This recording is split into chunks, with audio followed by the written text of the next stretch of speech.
嗨，大家好，我是木头人。你的家里是否还有像这样子的老窗户嘞？像这样子的窗户，其实它90%以上都是块木做的。它上面涂的其实也是五颜六色，绿色、蓝色、灰色、白色、紫色，什么颜色都有。如果我们好好整理它，再去利用，可以做成很漂亮的作品。像这里面的玻璃常见的就有3、4种，我们把它拆掉以后保留下来之后，就可以用在创作上面。那今天我要用这些窗户来做一个子母凳。我也让大部分的朋友都可以跟着做，我使用的工法也不会太难。那现在我们该如何把这个玻璃给拆掉呢？然后又不让它损坏。最重要的不要忘了，在开始之前，别忘了为这个影片点个赞，然后留个言，然后分享出去。用你的手指轻轻的点几下，对我的频道来说会有很大的帮助。那我们就开始吧。像这样子的窗户，一定有一边，在它的框体内侧会有个三角形的木条。你可以看到上面会有一些钉子。这个要如何拆？我会使用一个1字起子。我们从这个框跟这个木条之间插下去。可是我们敲的时候记得不要太用力。太用力的话，你可能直接敲到玻璃，玻璃就坏掉了。像钉子在这嘛，我就会在它的周围往下敲。这个时候把它稍微往后扭，这一块就起来了。再换这里。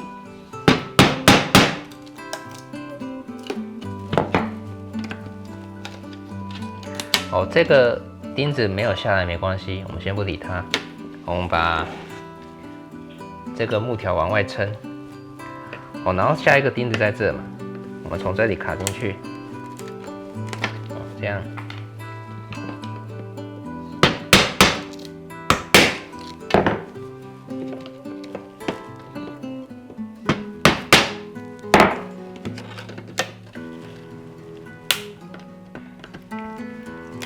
这个钉子好不好拆，有时候是看运气。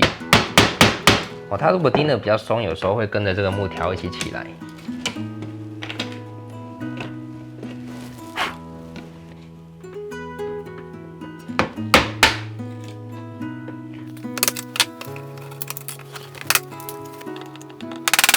大家比较注意的就是我们敲击的力道不要太用力。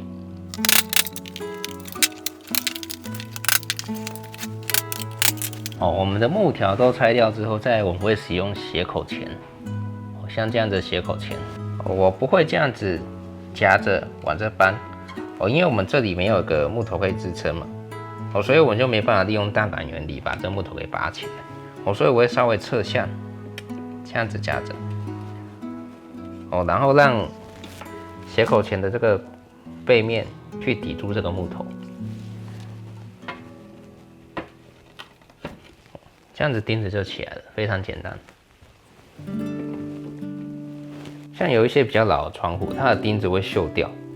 你可能一夹它就断掉了，或者是它碎掉，它就断在里面。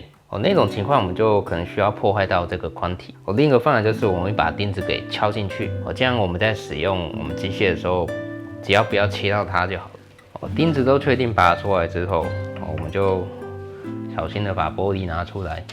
只是要注意，这个玻璃其实还是很利哦，你不要用手去回到，你的手会被割伤。看这个玻璃是十字星玻璃，很漂亮。如果上面有些脏污，我们就可以拿去厕所把它刷干净。那现在我就先把它放在一边。这个框体我就会把它拆掉。你可以看到它长的这一条到这里就断了嘛。这有一条接缝，有没有？就代表它的榫是从这打下去的。所以我现在如果要拆的话，要敲短的这一支，要这个方向敲，它才敲得掉。可以把这抽屉立起来。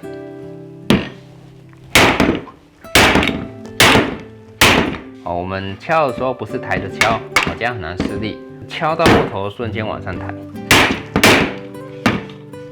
左右要平均的敲。像我现在使用的是胶锤，它比较不会伤这个木头。如果是用铁锤的话，这里最好是垫个木头，不然就是你这边之后要切掉。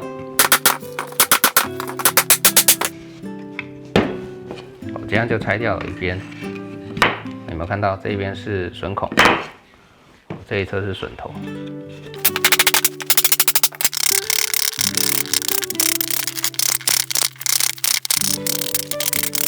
接下来我要从里面挑一些料，把它拼成我们椅子的面。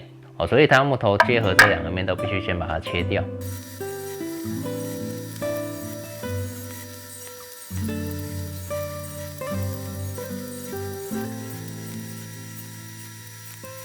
这2个就是我子母凳的椅面。像我们这种料，我们要把它拼起来。它有一个问题，就是我们粘好之后，如果要保留这个漆面，你会发现它这里一定会有点落差嘛，然后我们又没办法去把它磨平。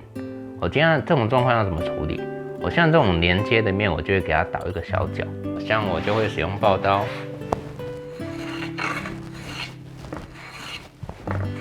要结合的面，这个给它倒小角。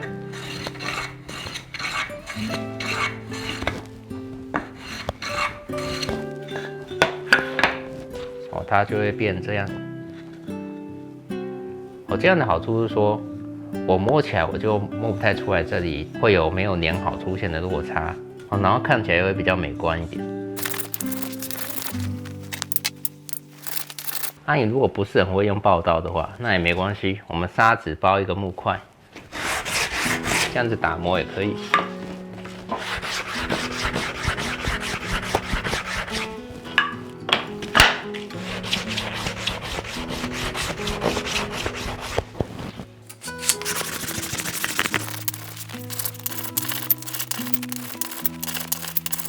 这样就差不多了。接下来我们就可以把它粘起来。这时候我们除了用粘的，我们还可以怎么做？像这样子的椅面，我们其实也可以用锁的。我们这里先上个胶，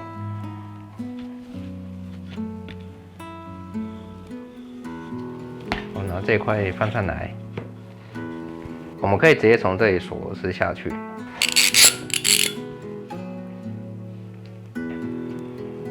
我们夹个夹子，防止它错位。我们使用成孔钻，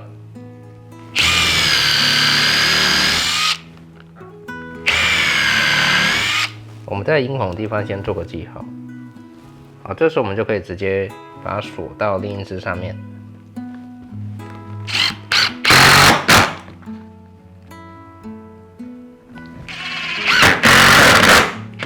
这样我就可以继续锁下一只。我刚画的这个记号就是为了防止我锁这一只的时候会锁到这个螺丝头，所以我们必须错位。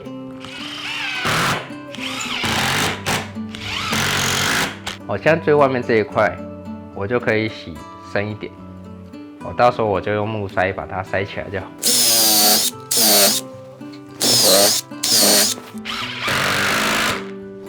这样很快速的就做好了一个椅面。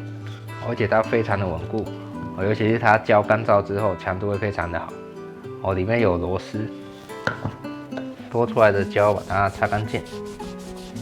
这样我很快就得到2个椅面。这种做法有什么好处？第一个是我不用等它干。第二个是说，你如果家里没有足够的夹子，来夹合它的话，我们就是直接用锁的。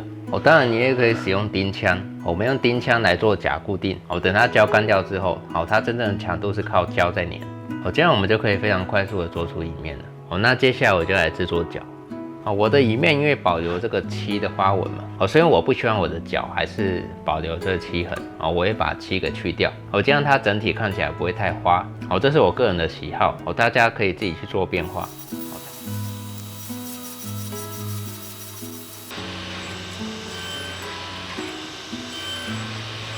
我现在椅脚跟横撑都裁好了，接下来我就把横撑给锁上去。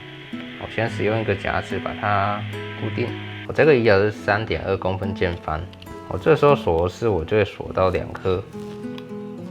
这个时候这个螺丝孔会把它交错，不会锁在同一个项。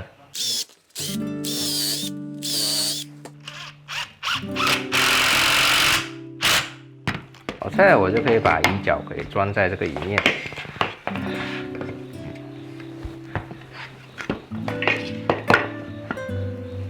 它是一个很简单的结构，一样，我们从这边锁进来，这里我要给它上一点胶。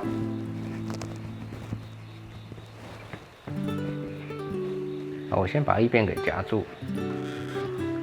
这时候我就可以先锁另一侧。另一侧锁完之后，我再把夹子移过来夹住，再锁这里，它就不会跑掉哦。因为你如果两边夹子都同时夹住的话，你就没有地方锁。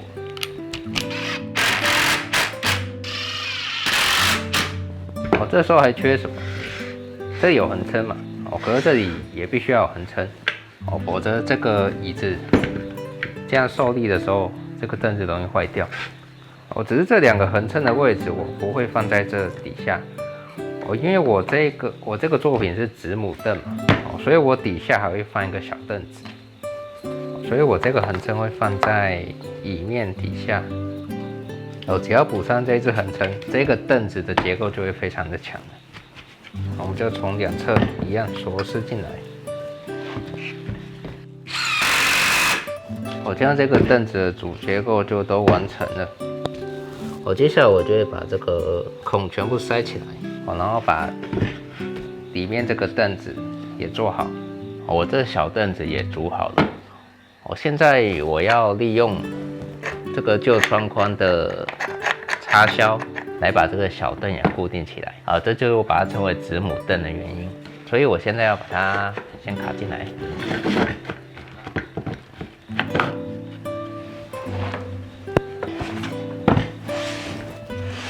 这种以前固定窗户的螺栓，它其实还是有作用的所以我保留一个母的。这个母的就是要锁在这个小板凳上面。到时候我这个螺栓就可以卡进来，把这个母螺栓给固定，这样这个板凳就会固定在里面。这样先把它螺栓卡进去，这样子它的定位才会比较准。我再把这个横撑给夹住。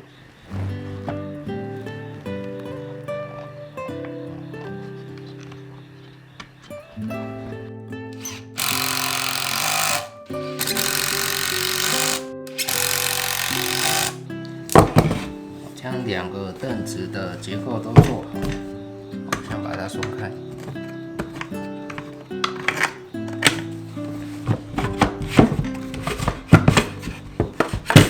松开之后，这个凳子才有办法拿出来。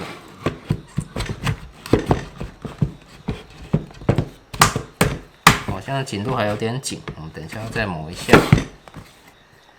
这些做法都是比较初阶的。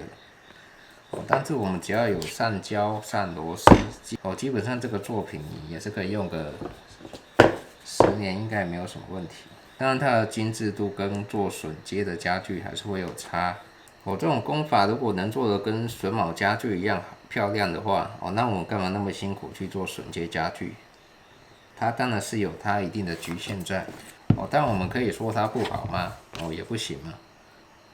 像我有时候就懒。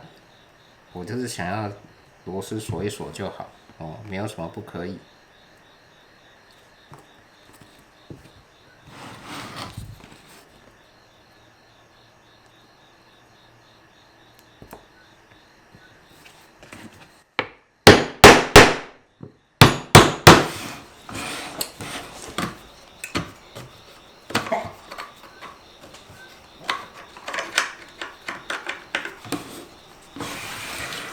我刚刚已经把这个蜡给上完了，这样一组很简单的板凳就做好了。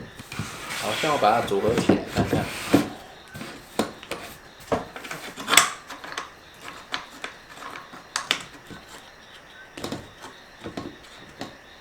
锁住后它就固定在里面。我并没有对它的造型做一些设计的你可以看到它就是一个方方正正的板凳。它就是一个很简单的作品，我们使用回收的窗框裁一裁、切一切，螺丝锁一锁，很简单的就可以完成一个板凳。主要就是示范给大家看窗框如何再利用，用一些比较简单的工法来制作板凳。虽然它是一个很简单的作品，可是我个人是还蛮喜欢的尤其是上面这种旧漆的感觉，还有这个子母的做法，我觉得很有意思。然后这一次也一样，我一样会把这一件作品给送给你。虽然它并不是一个很精致的作品如果你喜欢它参加办法就是给这支影片点个赞，然后回应，并且分享给你的朋友必须符合这3个规则才符合这个活动的资格。另外，你如果对学习榫卯家具有兴趣，就可以参考我制作木匠学院线上课程。这个线上课程里面总共有80多堂课，从最基础的木材原理、工具的使用，一步步带你完成各个榫接的作品。那今天我就示范到这里了，那我们就下次见啦，拜。